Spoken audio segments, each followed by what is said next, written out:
लेकिन ये नहीं हो सकता कि जिस तरीके से हम इमरान खान के मामलात को चला रहे हैं, मुझे तो उसमें कानूनी पहलुओं से ज्यादा सियासी पहलू ज्यादा बालादस्त लगते हैं। लगता ये है कि उनको सबक सिखाना है या उनको किसी खास जगह पर लाकर गिराना है। तो अब देखना सिर्फ ये है कि हमारे इस इलेक्शन के अंदर कितनी मुदाखलत होती है एस्टेब्लिशमेंट की जानिब से, और कितना जो है PMLN को आगे लाया जाता है और PTI को दीवार से लगाया जाता है। अब तक तो जितनी कोशिशें हो रही है PTI को दबाने के लिए, जाहिर PTI खड़ी हुई है, उसका वोटर भी खड़ा हुआ है, उसकी मकबूलियत भी खड़ी है। नवाज शरीफ साहब की भी पोजीशन वो नहीं है जो नवाज शरीफ साहब सोच रहे थे कि जब मैं पाकिस्तान आऊंगा तो बहुत बड़ा इनकलाब आ जाएगा। बिस्मिल्लाहिर्रहमानिर्रहीम, अस्सलाम वालेकुम। मेरा नाम है आयशा फारूक और आज हमें हमारे प्लेटफॉर्म पे ज्वाइन किया है सलमान आबिद साहब ने। ये किसी तारीफ के मोहताज नहीं है, क्योंकि सियासत पे जो तज्जिया ये करते हैं उसके ऊपर कोई सवाल नहीं होता। अस्सलाम वालेकुम सर। वालेकुम सलाम जनाब आयशा, कैसी हैं आप? अल्हम्दुलिल्लाह। सर, मैं आपसे पूछना चाहूंगी कि अब जो इस मुल्क में सियासत के हालात चल रहे हैं उससे रिलेटेड आप क्या प्रेडिक्शन करना चाहेंगे कि अब इस मुल्क में क्या होने वाला है? देखिए, पाकिस्तान की सियासत के बारे में कोई भी चीज प्रेडिक्ट करने से पहले हमें ये देखनी पड़ेगी कि यहाँ चीजें नॉर्मल तरीके से आगे नहीं चलती हैं, और गैर मामूली हालात में जो गैर मामूली स्टेप्स हमें उठाने होते हैं वो हम उठाते नहीं है, और हम एक रवायती सियासत के साथ, जोड़ तोड़ की सियासत के साथ, ताकत की सियासत के साथ मामलात को डील करना चाहते हैं। इस वक्त भी पाकिस्तान का मसला सिर्फ सियासत का नहीं है, ना मईशत का है, बल्कि साथ साथ एक रियासत का बुरहान है। यानी रियासत के तमाम इदारे आपस में एक टकराव का मंजर पेश कर रहे हैं। आपने देखा कल दो चीफ जस्टिस जो है, दो जजेस जो है सुप्रीम कोर्ट के, उन्होंने रेजिग्नेशन दिया है और कहा जा रहा है कुछ और रेजिग्नेशन भी सामने आ सकते हैं। इसी तरीके से इलेक्शन कमीशन का और सियासी जमातों के दरमियान PTI के हवाले से बल्ले के निशान पे पर इख्तलाफ चल रहा है। इस्टेब्लिशमेंट का और इमरान खान के साथ टकराव चल रहा है। जुडिशरी के अपने अंदर काफी तकसीम नजर आ रही है। तो ये सारे हालात बताते हैं कि पाकिस्तान के जो हालात हैं वो एक नॉर्मल हालात नहीं है। अब जबकि हम इंतखाबात की तरफ बढ़ रहे हैं तो अमूमी तौर पे कहा जाता है कि इंतखाबात जो है वो मसाइल का हल साबित होते हैं और रेजोल्यूशन निकालते हैं, लेकिन हमारे यहाँ इंतखाबात भी जिस तरीके से हो रहे हैं, आपने देखा कि इंतखाबात अपने इंतखाबात से पहले मुतनाज़ा हो गए हैं, और काफी हद तक लेवल प्लेइंग फील्ड के जो मामलात हैं, इमरान खान के एस्टैब्लिशमेंट से टकराव के मामलात हैं, उनकी पार्टी को दीवार से लगाया जा रहा है। जिस वक्त मैं आपसे गुफ्तगू कर रहा हूँ इस वक्त भी उनका एक मुकदमा सुप्रीम कोर्ट में चल रहा है, जहां आज शाम तक फैसला होगा कि उनको बल्ले का निशान मिलना भी है, नहीं मिलना, उनकी पार्टी शनाख्त बरकरार रहेगी या नहीं रहेगी। तो ऐसे लगता है कि जैसे हमारे यहाँ एक तरीका कार होता है कि हर इंतखाब में एक हमारा हीरो होता है और एक हमारा जीरो होता है। तो इस दफा का जो हीरो है वो नवाज शरीफ साहब है और इमरान खान साहब को दीवार से लगाने का खेल है। 2018 में हमने देखा था जब इमरान खान के लिए हालात बहुत अच्छे थे और नवाज शरीफ साहब के लिए हालात बुरे थे। तो ये एक जिसे कहते हैं ना आंख मचोली का खेल है जो पाकिस्तानी सियासत पे पिछले 75 वर्षों से जारी है। हम उससे बाहर नहीं निकल पा रहे। आईन और कानून क्या कहता है, इससे ज्यादा हमारी ख्वाहिश जो है ना वो गालिब हो चुकी है, और हम अपनी मर्जी और मंशा के मुताबिक हुकूमतें बनाते हैं, हुकूमतें गिराते हैं, हुकूमतें चलाते हैं, जिसकी वजह से पाकिस्तान में एक पॉलिटिकल स्टेबिलिटी नहीं आ रही। और जब पॉलिटिकल स्टेबिलिटी नहीं है तो इकोनॉमिक स्टेबिलिटी भी नहीं है, फिर गवर्नेंस के इश्यूज हैं और फिर सिक्योरिटी के इश्यूज हैं। पाकिस्तान इस वक्त लातदाद मसाइल से दुचार है। देखते हैं कि इलेक्शन पॉलिटिक्स उसमें से कैसे हमें निकालती है। अच्छा सर, मैं सवाल आपसे एक ये करूंगी कि आपने देखा है, बल्कि आपने जिक्र भी कर दिया है कि रिजाइन्स आना शुरू हो गए और ऐसे ऐसे उहदों से रिजाइन आ रहे हैं जिनको सोचा भी नहीं जा सकता। इस ड्यूरेशन के अंदर एक आम पाकिस्तानी का जो अंगूठा है जिसने वोट कास्ट करना है, उसकी कोई वैल्यू बाकी है? देखिए, डिपेंड करता है कि पाकिस्तान की में कितने लोग और कितनी बड़ी तादाद में वोट डालने बाहर निकलते हैं। ख्याल ये किया जा रहा है कि अगर ये टर्न आउट 60 और 65 के दरमियान हुआ तो पाकिस्तानी वोटर जो है वो एक बहुत बड़ी तब्दीली पैदा कर सकता है। लेकिन अगर ये एक रवायती इंतखाब हुआ जहां 30-35% टर्न आउट होता है तो फिर आप देखिएगा कि कोई बहुत बड़ी तब्दीली नहीं आएगी।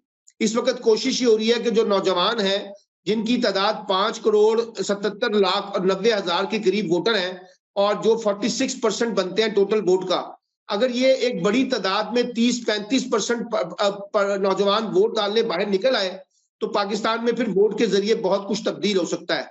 वगरना फिर वही रवायती सियासत जो पहले से चली आ रही है उसी की बालादस्ती होगी। लेकिन पाकिस्तानी वोटर जो है और पाकिस्तान के जो अवाम है वो इस वक्त के सियासी निज़ाम से और माशी निज़ाम से और रियासती निज़ाम से बहुत नाला है। उनको लगता है कि ये जो निज़ाम जिस तरह से चलाया जा रहा है वो उनके बुनियादी नौइयत के मसाइल पूरे नहीं कर रहा, जिसमें मईशत से जुड़े मामलात हैं, रोजगार से जुड़े मामलात हैं, गवर्नेंस के मामलात हैं, जस्टिस के मामलात हैं।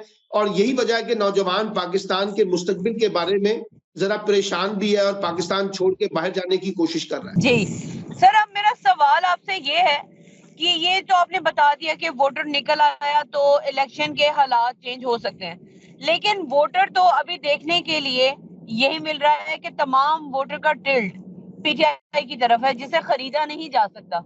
और नवाज शरीफ की जो सियासत है या पीपल्स पार्टी की जो सियासत है या आईपीपी की जो सियासत है वो ज़ाहिर है कि पंजाब के अंदर मुस्लिम लीग नून और आईपीपी में अलायंस हुआ है और क्या कहते हैं पीपल्स पार्टी वाले कोशिश कर रहे हैं कि पंजाब के ऊपर वो कब्जा कर लें। ये पॉसिबल हो पाएगा? इसमें एस्टेब्लिशमेंट का क्या किरदार है सर? देखिए, पाकिस्तान में कभी भी वोट के जरिए हुकूमत बनने का जो मॉडल है वो चला नहीं है। हमारे यहाँ वोट के जरिए हुकूमतें नहीं बनती, बल्कि किसी की मर्जी और किसी की ख्वाहिश के साथ हुकूमतें बनती हैं। इसलिए पहला तो सवाल यही है कि पाकिस्तानी वोटर क्या अपनी मर्जी की हुकूमत को मुंतखब कर सकेगा? पहला सवाल यह है। दूसरा सवाल यह है कि इस वक्त एक बड़ा मसला आ गया है इमरान खान की मकबूलियत का और कबूलियत का। बज़ाहिर तो इमरान खान बहुत पॉपुलर है और उनके पीछे बहुत वोट बैंक है, लेकिन उनकी कबूलियत जो है एस्टैब्लिशमेंट के हलकों में नहीं है और एस्टैब्लिशमेंट के साथ उनका एक टकराव है। इसलिए लोग कहते हैं कि जी इमरान खान का इक्तदार में आना बहुत मुश्किल है, क्योंकि वो बराह रास्त एस्टैब्लिशमेंट से टकराव की पॉलिसी पे चल रहे हैं, जबकि उनके मुकाबले में नवाज शरीफ साहब, पीपल्स पार्टी वाले, आईपीपी वाले सब जो हैं वो एस्टैब्लिशमेंट के साथ खड़े हैं। तो अब देखना सिर्फ ये है कि हमारे इस इलेक्शन के अंदर कितनी मुदाखलत होती है एस्टैब्लिशमेंट की जानिब से और कितना जो है पीएमएलएन को आगे लाया जाता है और पीटीआई को दीवार से लगाया जाता है। अब तक तो जितनी कोशिशें हो रही हैं पीटीआई को दबाने के लिए, बज़ाहिर पीटीआई खड़ी हुई है, उसका वोटर भी खड़ा हुआ है, उसकी मकबूलियत भी खड़ी है। यही एक बड़ी वजह बन रही है कि हमारे यहाँ इंतखाबात के होने या ना होने के बारे में भी इबाहम पाया जाता है और कहा जा रहा है कि शायद इंतखाबात ना हो सके। कुछ लोग कहते हैं कि इंतखाबात होंगे। तो एक ये गैर यकीनी की सूरत हाल है इंतखाबात के बारे में। नवाज शरीफ साहब की भी पोजीशन वो नहीं है जो नवाज शरीफ साहब सोच रहे थे कि जब मैं पाकिस्तान आऊंगा तो बहुत बड़ा इनकलाब आ जाएगा। आईपीपी के पास उस तरह से वोट बैंक नहीं है। पंजाब ने कलीदी किरदार अदा करना है, लेकिन पंजाब में पीपल्स पार्टी का वो असर नफूज नहीं है। तो एक इस वक्त जो इमरान खान के मुखालिफिन है वो भी कोई बहुत अच्छी विकेट के ऊपर नहीं खड़े हुए, बल्कि उनका सारा इन्हिसार जो है वो एस्टैब्लिशमेंट के ऊपर है। मतलब आपके इस जवाब से मैं ये महसूस करूं कि पाकिस्तान की आवाम अगर अपनी किस्मत के लिए खेलना चाहे तो खेल सकती है। जी, खेल सकती है। एक बड़ी तादाद में अगर वो बाहर निकले और वोट डालने के लिए आ जाए तो जो भी मंसूबा बना हुआ है, जिसका भी मंसूबा है, वो खराब हो सकता है। सर, मैंने पिछले दिनों, आपने भी सुना होगा, मैंने भी सुना है कि मुशर्रफ साहब को उनके फौत होने के बाद फांसी की सजा सुना दी गई। आप इस फैसले को जस्टिफाई करते हैं? देखिए, मेरा तो ख्याल ये है कि जो अब इस वक्त जिंदा लोग हैं और जो पाकिस्तान के मौजूदा हालात हैं, अगर जुडिशरी उन मामलात पे ज्यादा तवज्जो दे तो बहुत ज्यादा बेहतर होगा। अब मुर्दों को पर हम इस तरह का ये जो अब फैसला आया है वो अपनी जगह उसकी एक टेक्निकलिटी हो सकती है कि जी हमने पास्ट की करेक्शन की है, लेकिन सवाल ये है कि जो इस वक्त हमारा हाल है और जिस तरह से हमें बड़े फैसले चाहिए अदालतों से अपने निज़ाम की इस्लाह के लिए, वो भी आने चाहिए ना। फिर जुडिशल रिफॉर्म्स भी होनी चाहिए, पॉलिटिकल रिफॉर्म्स भी होनी चाहिए, इकोनॉमिक रिफॉर्म्स भी होनी चाहिए। हमें वे फॉरवर्ड की तरफ जाना चाहिए। हम वे फॉरवर्ड की बजाय मुर्दा घोड़ा जो है ना, जिसे कहते हैं, मुर्दे वगैरह निकाल कर हम कुछ करने की कोशिश कर रहे हैं। मुझे नहीं लगता कि इससे कोई बड़ा फर्क पड़ने वाला है। जो हमारे हालात हैं वो इस वक्त हमारे लिए सबसे बड़ा चैलेंज बने। बिल्कुल सही सर, लेकिन मैं इस मामले में ये सोचती हूँ कि मुशर्रफ साहब जब तक जिंदा रहे उनका कोई बाल भी बाका नहीं कर सका। वो मुल्क से बाहर थे, उन्होंने इलाज करवाया, वफात हुई, उनका जनाजा पाकिस्तान में ही हुआ, वो दफनाए पाकिस्तान में ही गए। ये भी तो एक बहुत बड़ा सवाल है सर कि जब उनके ऊपर इतने केसेस थे तो उनके जनाजे को मीडिया कवरेज नहीं मिली, लेकिन वो इख्तियारात, वो इज्जत जरूर दी गई जो उनके डेजिग्नेशन को देनी चाहिए थी। आई एम राइट और रॉन्ग सर? बात यह है कि देखिए, हमारे यहाँ जिस वक्त कोई भी हुक्मरान इख्तियार में होता है ना, तो सब उसके आगे पीछे होते हैं। यही मुशर्रफ अपने जमाने में बड़े मकबूल भी थे और बड़ी बड़ी सियासी जमातों ने, बड़े बड़े लोगों ने उनसे फायदे भी उठाए थे। लेकिन जब मुश्किल वक्त आया था तो आपने देखा कि वो अकेले रह गए थे, तनहा हो गए थे, किसी ने उनका साथ नहीं दिया। बाकी जहां तक उनकी उनकी जो उनकी जनाजे वगैरह की आपने बात की है, वो एक डेकोरम होता है, जो साबिक आर्मी चीफ होता है उसके साथ कुछ इसी तरीके से सलूक रखा जाता है। वो एक कार्रवाई थी जो कि उन्होंने की है, लेकिन बुनियादी बात यह है, एक बड़ा मजबूत ताकतवर हुक्मरान जनरल मुशर्रफ जो है, वो अपने इख्तिताम के वक्त जो है बहुत बुरे हालात में थे, पॉलिटिकली बहुत आइसोलेटेड हो गए थे। उनको वो सपोर्ट नहीं मिल रही थी जिनके साथ उन्होंने बड़ी मेहरबानियां की थी, उन जमातों को जिनको वो इक़्तिदार में लेके आए थे, जिन लोगों को वो इक़्तिदार में लेके आए थे। तो हमारे यहाँ ये जो फौजी हुक्मरान है, ये भी एक सबक है ना जी, कि जो हमारा इस वक्त मसले का हल ये है कि हमें फौजी मार्शल्लाओं की या डिक्टेटरशिप के मुकाबले में जमहूरियत की जरूरत है, और जमहूरी हुक्मरान को बुनियाद बनाकर या जमहूरी हुकूमतों को बुनियाद बनाकर अगर हम आगे चले तो वही एक पायदार निजाम हो सकता है। तो सर भुट्टो भी इसी लाइन में लगे हुए हैं, उनको भी इंसाफ मिलने वाला है। देखिए जी, अब अगर वो भी आप करेक्शन कर दें, अगर करना चाहते हैं, क्योंकि बेशुमार लोग पाकिस्तान में कहते हैं कि भट्टो साहब की फांसी भी जो है वो एक अदालती कदल था, अदालत ने उनको, और ये जस्टिस नसीम हसन शाह मरहूम जो है वो कह चुके थे कि भट्टो साहब की फांसी के फैसले पर हम पे बहुत दबाव था बाहर से।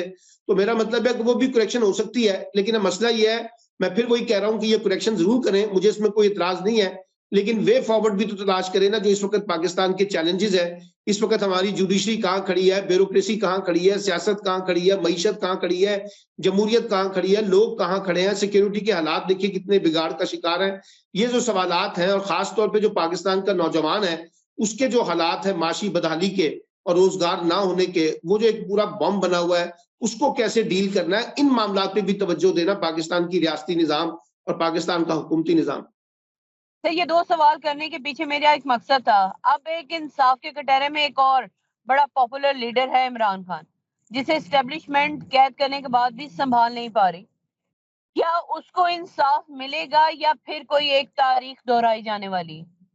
देखिए, अभी तक तो उनके ऊपर जो है ना कोई 150 पौने 200 के करीब मुकदमे हैं, और वो किसी मुकदमे से अगर उनको इंसाफ मिलता भी है तो कोई नया मुकदमा उनके ऊपर तैयार हो जाता है और उनको गिरफ्तार कर लिया जाता है। वो भी इस वक्त अताब का शिकार है। लेकिन देखिए ना, एक जमाने में भट्टो साहब के साथ ये हुआ, मोहतरमा बेनजीर भट्टो साहब के साथ हुआ, नवाज शरीफ साहब ने भी ये सारा निजाम भुगता है, पीपल्स पार्टी के लोगों ने भुगता, और अब इमरान खान भी भुगत रहे हैं। तो अब हमें सीखना क्या चाहिए? सीखना ये चाहिए कि हमें जो सियासी मामलात हैं उनका हल भी सियासी तरीके से निकालना चाहिए।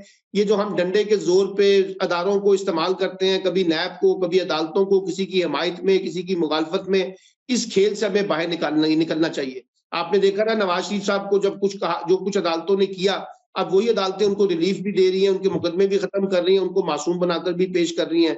आज इमरान खान के साथ ये कुछ हो रहा है तो कल इमरान खान को भी मासूम बनाकर निकाला जाएगा। तो मेरा ख्याल है कि अब पाकिस्तान का तजुर्बा ये बताता है कि पाकिस्तान को इस तरह की एडवेंचर पॉलिटिक्स से बाहर निकलना चाहिए और एक नॉर्मल तरीके से लेके चलना चाहिए। इमरान खान के खिलाफ जो भी मुकदमे हैं उनका फेयर ट्रायल होना चाहिए, ओपन ट्रायल होना चाहिए अगर आप करना चाहते हैं। लेकिन ये नहीं हो सकता कि जिस तरीके से हम इमरान खान के मामलात को चला रहे हैं, मुझे तो उसमें कानूनी पहलुओं से ज्यादा सियासी पहलू ज्यादा बालादस्त लगते हैं। लगता यह है कि उनको सबक सिखाना है या उनको किसी खास जगह पर लाकर गिराना है या उनसे कोई डील करके उनको बाहर निकालना है। कुछ इस किस्म की सियासत ज्यादा नजर आ रही है, कानूनी नुकात जो है वो कमजोर है। सर यहाँ पे अब मेरा एक आखिरी सवाल है, मैं आपसे ये पूछना चाहूंगी कि तमाम सियासी जमातों के जो सरबराह हैं, चाहे को चेयरमैन या सीधे सीधे चेयरमैन, वो कहीं इलेक्शन को लेकर ओवर कॉन्फिडेंस तो नहीं? नहीं, कोई ओवर कॉन्फिडेंस नहीं है। इस वक्त जो है इमरान खान साहब का बहुत बड़ा ओवर कॉन्फिडेंस ये है कि वो समझते हैं कि पाकिस्तानी अवाम उनके साथ है, वोटर उनके साथ है, और अगर इलेक्शन होगा तो लोग उनका साथ देंगे। जबकि जो बाकी जमातें हैं सारी की सारी, वो ये समझती है कि एस्टैब्लिशमेंट उनके साथ है और इमरान खान की एस्टैब्लिशमेंट की लड़ाई है, इसलिए अल्टीमेट बेनिफिट हमें मिलेगा। वो जो आपने मुद्दा सुना ना, आता तारक साहब का बड़ा मशहूर से शादी गल हो गई है या शादी गल मुक गई है, मतलब वो समझते हैं कि हमारी बात हो गई है और हमें इक़्तिदार में आने से कोई नहीं रोक सकेगा, एस्टैब्लिशमेंट हमें लेके आएगी। तो यहाँ ये ओवर कॉन्फिडेंस जो पीएमएल को नजर आ रहा है वो काफी मसाइल पैदा कर रहा है, क्योंकि ग्राउंड रियलिटीज में वो पीएमएल की वैसी नहीं है जैसे वो ड्राइंग रूम में बैठ। Thank you so much sir. Thank you very much. Thank you so much sir.